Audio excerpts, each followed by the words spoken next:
झूम खेती भारत के किस क्षेत्र में की जाती है? ये प्रैक्टिस सेट का, ये 20 सेट है, प्रैक्टिस सेट, ठीक है, सेट नंबर 20 है।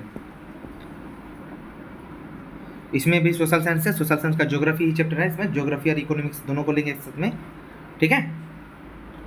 तो ट्राई करो कि प्रत्येक क्वेश्चन का जवाब आंसर्स मेरे देने से पहले दोगे, और सही गलत कम से कम उसमें तुमको तो पता चल जाएगा ना तुम कितना सही कर रहे हो नहीं कर रहे हो। और टेस्ट के रूप में देखोगे कितना आंसर सही दे पा रहे हो, कितना नहीं दे पा रहे हो। जो क्वेश्चन को आंसर सही नहीं दे पाओगे वो क्वेश्चन को दोबारा देखने का प्रयास करोगे जो वो कैसे हो रहा है नहीं हो रहा है, ठीक है। तो इसका फर्स्ट क्वेश्चन है, झूम की खेती भारत के किस क्षेत्र में की जाती है? यानी झूम की जो खेती होती है ना, जो जहाँ तहाँ लगा के नहीं किया जाता है, यहाँ से उठा करके वहाँ पर लगाना, या जंगल को साफ करके जो लगाया जाता है जहाँ तहाँ, ऐसी खेती को झूम की खेती कहा जाता है। या अदल बदल कर बोना खेती होता है, ठीक है। तो बताओ इस तरह का खेती कहाँ पर की जाती है? उत्तरी में या दक्षिणी में या पूर्वोत्तर में या पश्चिमी में किया जाता है? तो ये जो झूम की खेती की जाती है ना, ये ज़्यादातर पूर्वोत्तर क्षेत्र में किया जाता है, पूर्व और उत्तर के क्षेत्र में किया जाता है।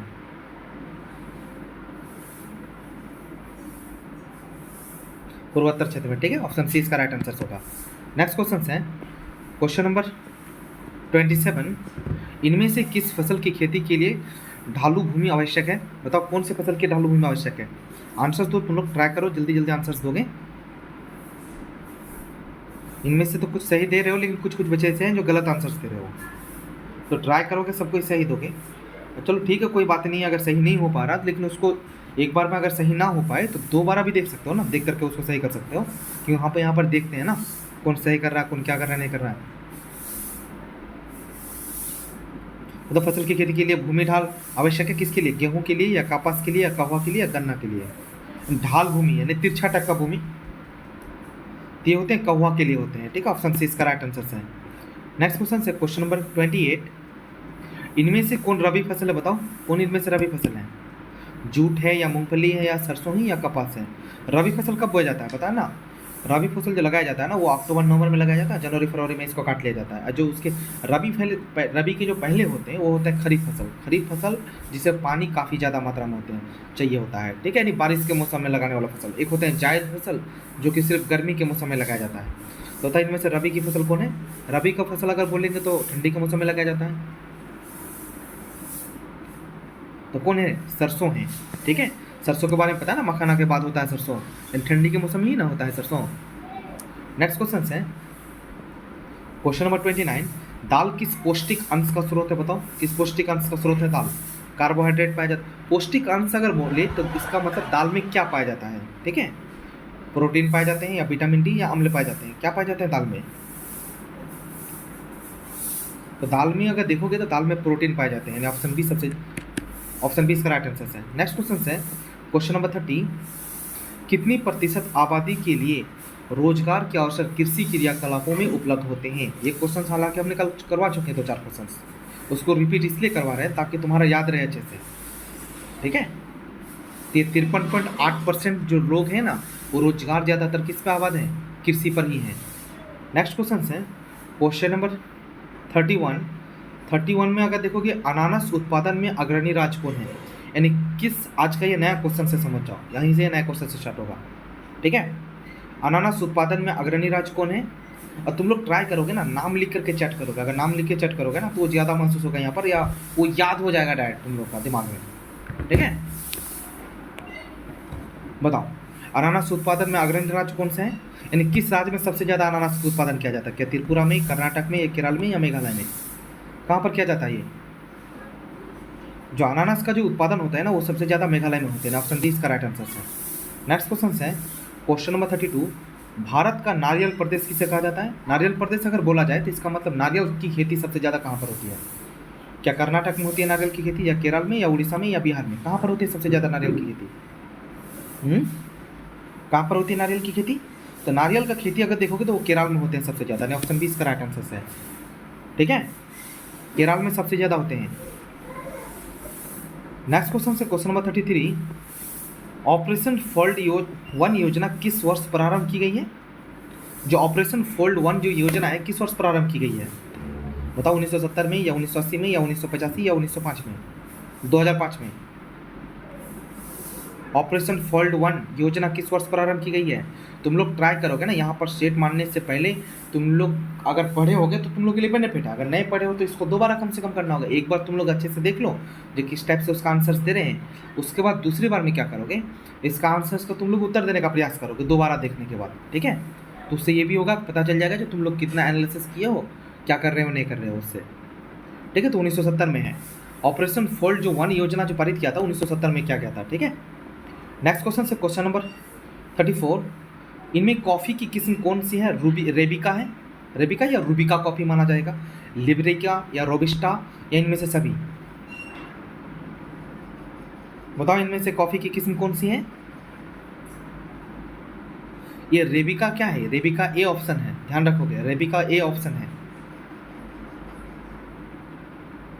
तो इनमें से सभी कॉफ़ी का ये जो प्रकार है सभी हैं, रेबिका भी कॉफ़ी है, लेबरिका भी कॉफ़ी है, रोबस्टा भी कॉफ़ी है, ये सब जितने हैं सब कॉफ़ी है। नेक्स्ट क्वेश्चन है क्वेश्चन नंबर 35, कर्नाटक में मुख्य रोपण फसल क्या है? कौन सा है बता सकते हो? कर्नाटक में रोपण फसल कौन सा है? केला है या कॉफ़ी है या आम है या नारियल है? कौन है कर्नाटक का मुख्य रोपण फसल? यानी सिंपल अगर शब्दों में इसको बताया जाए तो कर्नाटक में सबसे ज़्यादा कौन से फसल को रोप के लगाया जाता है? रोपना मतलब जिसको बिचड़ा कहते हैं या मोरी कहते हैं ना, पौधा छोटा बड़ा थोड़ा छोटा छोटा है या थोड़े वो हल्के वो ग्रोथ कर चुके हैं, तो ऐसे पौधों को उखाड़ करके फिर किसी दूसरे ज़मीन में लगा देना। तो ऐसे जो होते हैं ना वो कॉफ़ी में सबसे ज़्यादा होते हैं। ऑप्शन 20 का राइट आंसर है। नेक्स्ट क्वेश्चन से क्वेश्चन नंबर 36, रबर का सबसे बड़ा उत्पादक राज्य, यह हालांकि हमने कल भी बताया था, बताओ रबर का सबसे बड़ा उत्पादक राज्य कौन सा है? क्या आसाम है या केरल या कर्नाटक या उड़ीसा? आंसर्स देने का ट्राई करो तुम लोग, सबको आंसर्स नहीं दे रहे हो, फास्ट आंसर्स देने का ट्राई करोगे।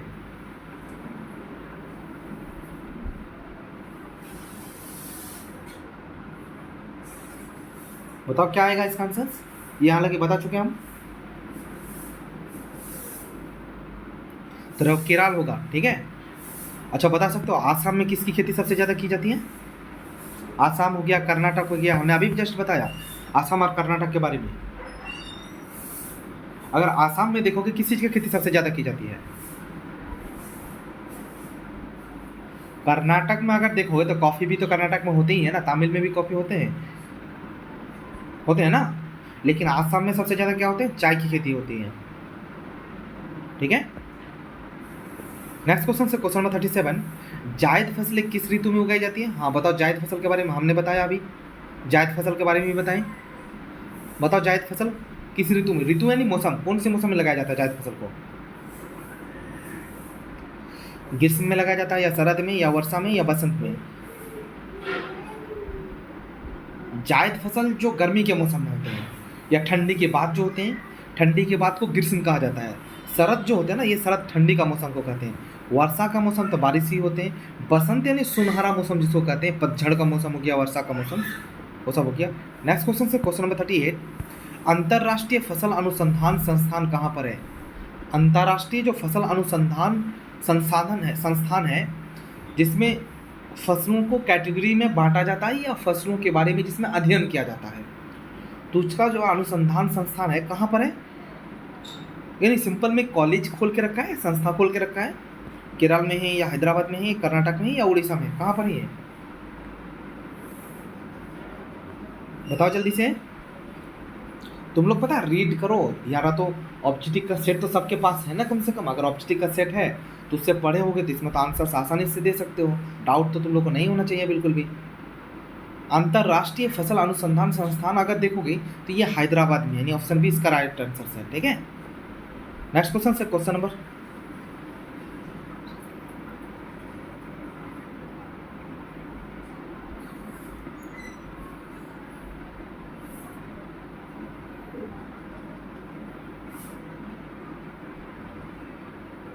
इस सेट का भी कुछ ले लेते हैं क्वेश्चंस। जूट उद्योग के सबसे अधिक कारखाने कहाँ मिलते हैं? जूट समझते हो ना, जिसको पटसन कहते हैं, उसका सबसे ज़्यादा कारखाना कहाँ पर है? क्या ब्रह्मपुत्र तट में है या कोसी तट में है या हुगली तट में है या महानदी तट में है? किस तट के पास है ये सबसे ज़्यादा जूट का उद्योग? तो जूट का अगर उद्योग देखोगे ना तो वो हुगली तट पर है, ठीक है। ऑप्शन सी इसका राइट आंसर है। नेक्स्ट क्वेश्चन से क्वेश्चन नंबर 2, बिहार राज्य के किस क्षेत्र में चीनी की अधिकतर मिलें स्थापित है?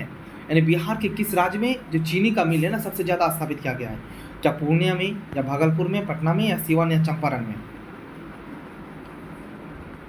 बताओ कहाँ पर है? तो सबसे पहली बात तुम लोग ये लॉजिक लगा, हमने कल बताया था गन्ने की खेती बिहार के किस जिला में सबसे ज़्यादा होती है? जहाँ पर गन्ने की खेती होगी सबसे ज़्यादा वहीं पर तुम्हारा चीनी की खेती होगा, चीनी का फैक्ट्री होगा। इसमें तो कुछ एक्स्ट्रा लॉजिक नहीं ना है। अच्छा तुम लोग को हम एक क्वेश्चन कल बताए भी थे हमने, बताओ अगर उत्तर भारत में पूछा जाए उत्तर भारत में किस राज्य में सबसे ज़्यादा गन्ने की खेती होती है, तो कौन से राज्य में होती है? हालांकि ये भी हमने बताया है, बताए थे ना, तो बता तो सकते हो।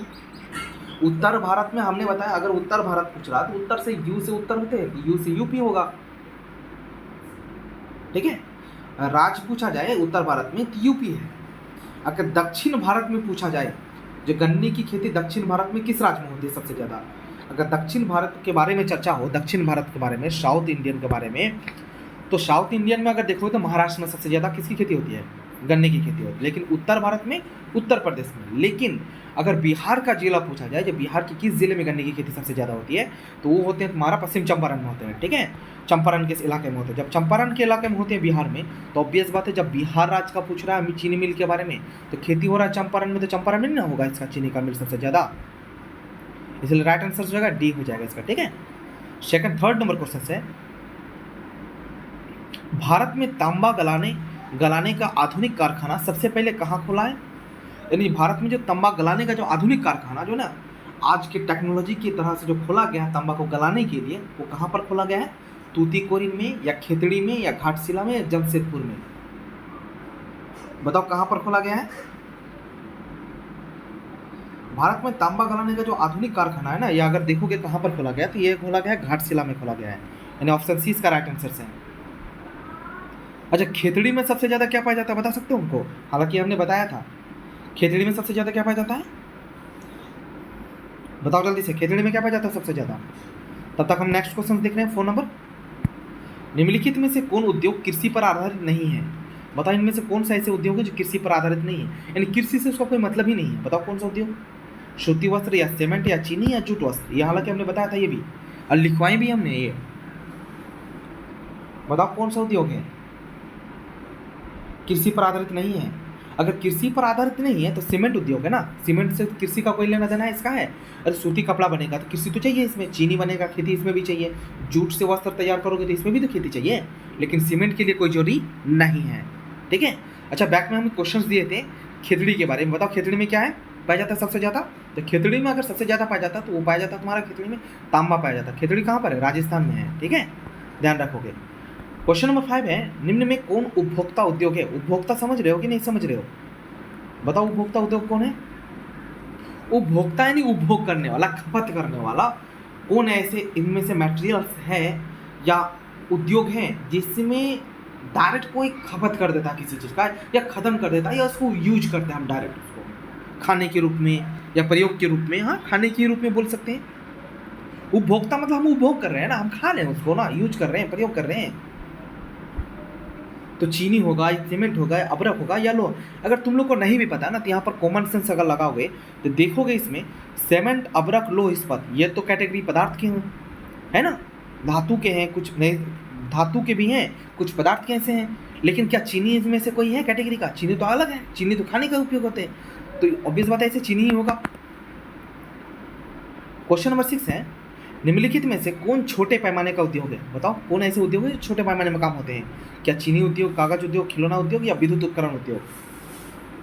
बताओ कौन से उद्योग छोटे पैमाने का उद्योग है? छोटे पैमाने ने बच्चों के लिए होते हैं सबसे ज्यादा। छोटे पैमाना मतलब ये ना बोल सकते हो बच्चों के लिए जो ना,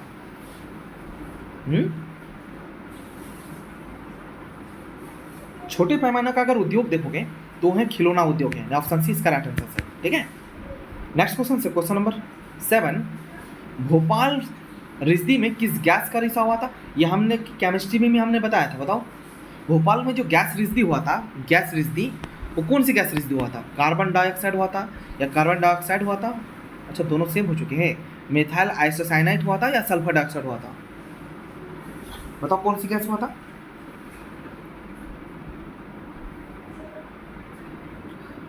कौन सा गैस हुआ था? दिमाग लगा। अच्छा, भोपाल किसका कैपिटल है बता सकता है तुम लोग? भोपाल किसका कैपिटल है? सबको आंसर्स दो जल्दी से।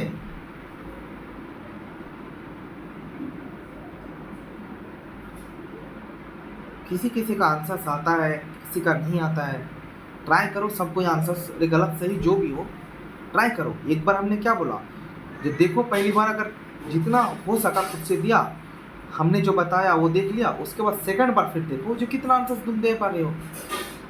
एक बार ऐसे देख लिया ना, पढ़ लिया, दूसरा बार आपने प्रैक्टिस हो जाएगा जो कितना तुम सही कर रहे हो नहीं कर रहे हो। तो मिथाइल आइसोसाइनाइड होता है, ऑप्शन सी इसका राइट आंसर है। ठीक है, नेक्स्ट क्वेश्चन से क्वेश्चन नंबर 8, हुगली औद्योगिक प्रदेश का केंद्र है। यानी हुगली में क्या चीज का केंद्र है सबसे ज्यादा? अच्छा, हुगली कहाँ पर है? प्रदेश का केंद्र यानी किस प्रदेश का केंद्र पूछा है? कोलकाता डिसड़ा का है, या कोलकाता कोन्नागरी का है, या कोलकाता मोदिनीपुर है, या कोलकाता हावड़ा का है? बताओ किसका है?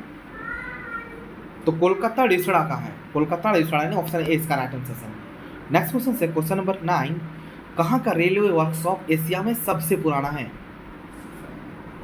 वर्कशॉप मतलब रेलवे का मैन्युफैक्चर समझ सकते हो उसको।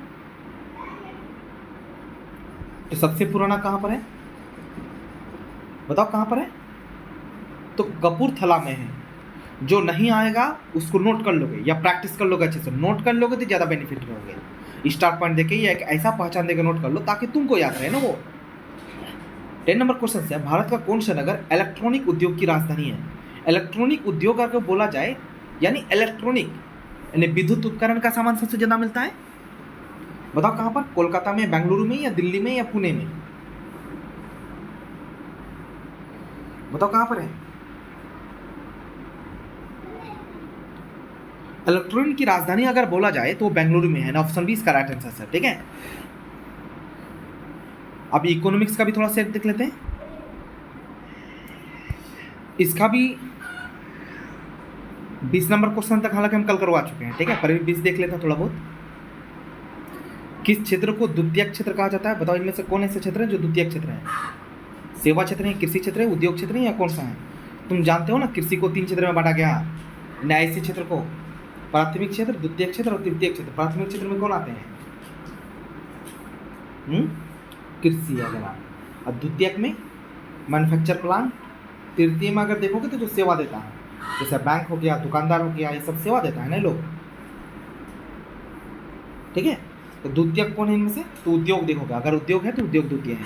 कृषि हो गया पहला, और सेवा अगर देखोगे तो सेवा हो गया तीसरा क्षेत्र में। ठीक है, क्वेश्चन नंबर 21 है, निम्न में से कौन सी अर्थव्यवस्था के प्राथमिक क्षेत्र में सम्मिलित हैं? बताओ कौन इनमें से क्षेत्र हैं जो प्राथमिक क्षेत्र में आते हैं अर्थव्यवस्था के? सेवा क्षेत्र, कृषि क्षेत्र, औद्योगिक क्षेत्र, या इनमें से कोई नहीं? आंसर्स दिया करोगे जल्दी जल्दी इसका। बताओ क्या आंसर्स आएंगे इसका? प्राथमिक अगर क्षेत्र देखोगे तो प्राथमिक क्षेत्र में कृषि क्षेत्र आते हैं। ठीक है,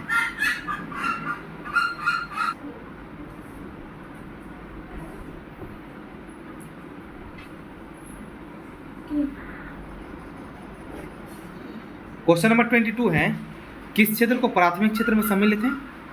बताओ कौन से क्षेत्र को कहा जाता है प्राथमिक क्षेत्र? सेवा क्षेत्र, कृषि क्षेत्र, औद्योगिक क्षेत्र, या इनमें से कोई नहीं? प्राथमिक क्षेत्र देखोगे, जस्ट अभी हमने बताया प्राथमिक क्षेत्र के बारे में।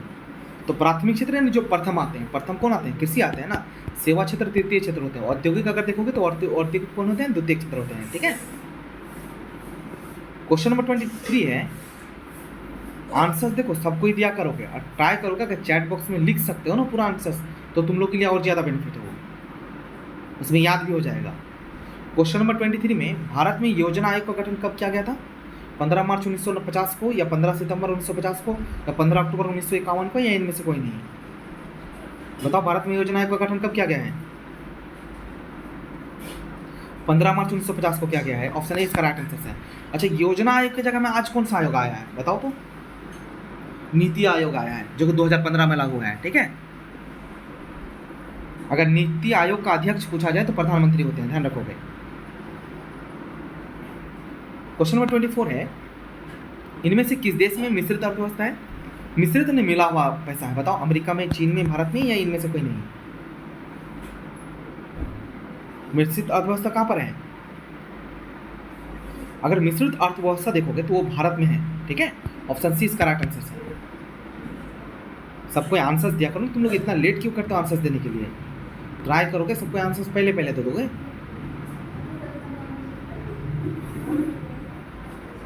नेक्स्ट क्वेश्चन से क्वेश्चन नंबर 25।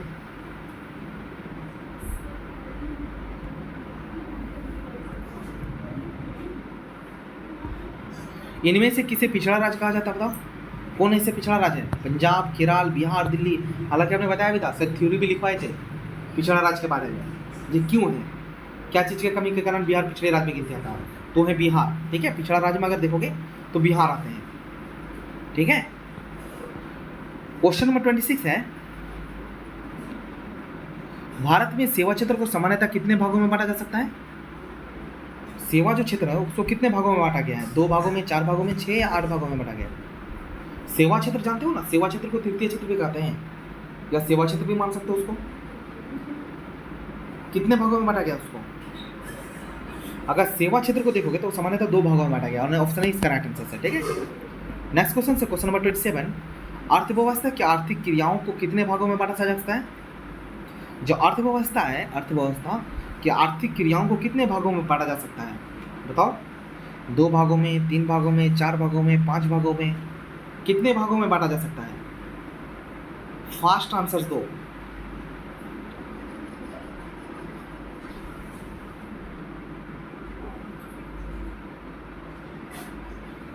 अर्थव्यवस्था को अगर देखोगे तो वो 3 क्षेत्र में बांटा जा सकते हो, ठीक है। ऑप्शन बी इसका राइट आंसर है।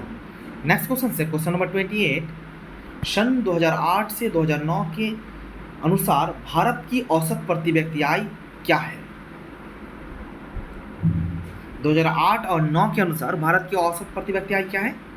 22,533 रुपये, या 25,494 रुपये, या 6,610 रुपये, या 54,850 रुपये? कितना रुपये है 2008-9 के अनुसार? प्रति व्यक्ति आय निकालना आता है कि नहीं? हमने निकालना सिखाया था ना। यानी टोटल उस देश का कितना इनकम है, टोटल इनकम, जिसको टोटल इनकम बोल सकते हो ना, TI, total income by total population, यानी टीपी।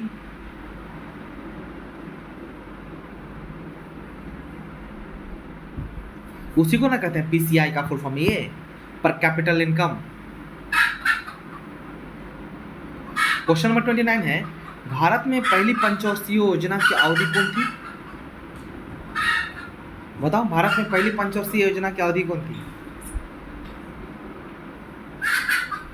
1950 से 55, या 1951 से 1956, या 1947 से 1952, या 1952 से 1957?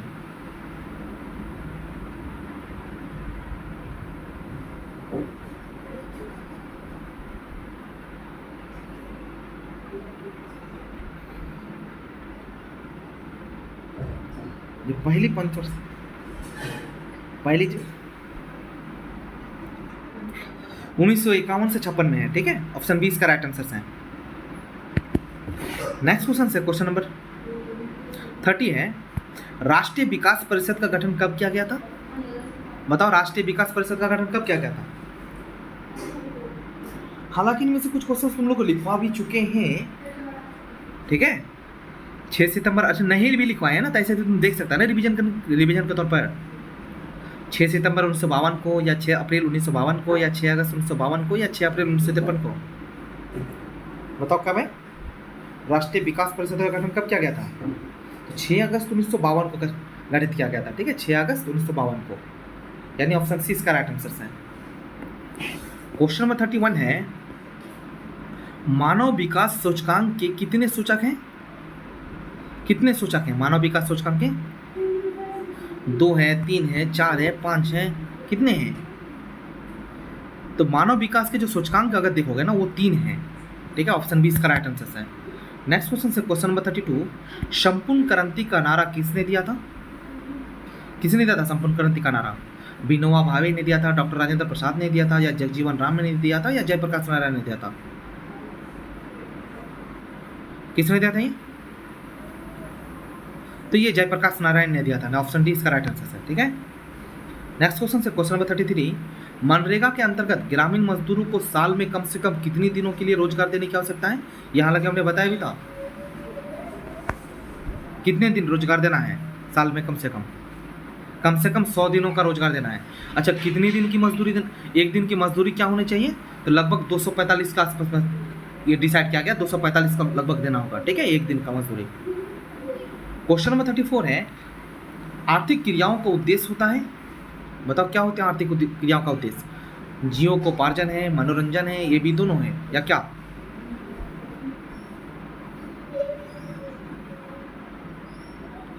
आर्थिक क्रियाओं का उद्देश्य, आर्थिक क्रिया मतलब क्या होता है? पैसा क्यों कमाते हैं? क्या कारण होता है पैसा कमाने के लिए? तो जीवोपार्जन करने के लिए, अपने जीवन को चलाने करते हैं, मनोरंजन करने के लिए थोड़ी करते हैं, पैसा कमाते हैं। होता है मनोरंजन को नहीं मान सकते हो, लेकिन जीना ही तो हो गया ना, उस मनोरंजन तो जीने के अंदर में आ गया।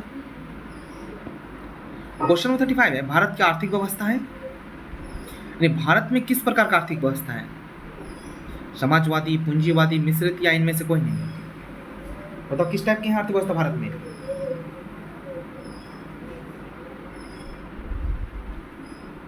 किस टाइप के हैं? तो ये है मिश्रित अर्थव्यवस्था है, ठीक है, ऑप्शन सी इसका राइट आंसर है। नेक्स्ट क्वेश्चन है क्वेश्चन नंबर 36, एक समाजवादी अर्थव्यवस्था में सर्वाधिक बल दिया जाता है आर्थिक स्वतंत्रता पर, उत्पादन कुशलता पर, अधिकतम लाभ पर या लोक कल्याण पर? किसमें दिया जाता है आर्थिक व्यवस्था में सर्वाधिक बल? तो लोक कल्याण पर दिया जाता है, ऑप्शन डी इसका राइट आंसर है, ठीक है। क्वेश्चन नंबर 37 है, सामान्यतः किसी देश के विकास का स्तर किस आधार पर निर्धारित किया जाता है? प्रति व्यक्ति आय पर या साक्षरता दर पर या स्वास्थ्य की स्थिति में या इनमें से सभी में? कितना विकास किया वो देश, नहीं किया, किस चीज पर वो डिसाइड किया जाता है? देखो, विकास मतलब खाली पैसा से नहीं बनना है, पैसा तो चाहिए, साथ में साक्षरता भी तो चाहिए ना, और स्वास्थ्य भी चाहिए, इनमें से सभी होगा इसलिए।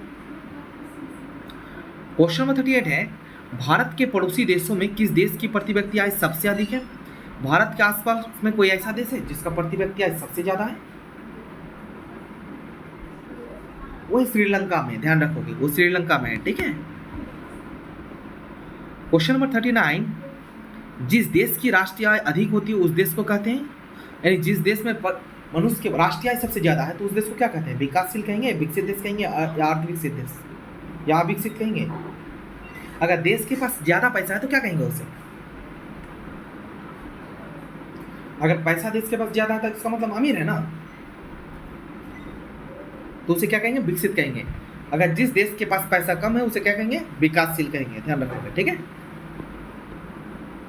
क्वेश्चन नंबर 40 है, निम्नलिखित में से कौन सा देश विकसित अर्थव्यवस्था का उदाहरण है? विकसित मतलब अभी विकास कर रहा है, नहीं, विकसित हो चुके हैं। विकासशील का मतलब अभी हो रहा है, ठीक है।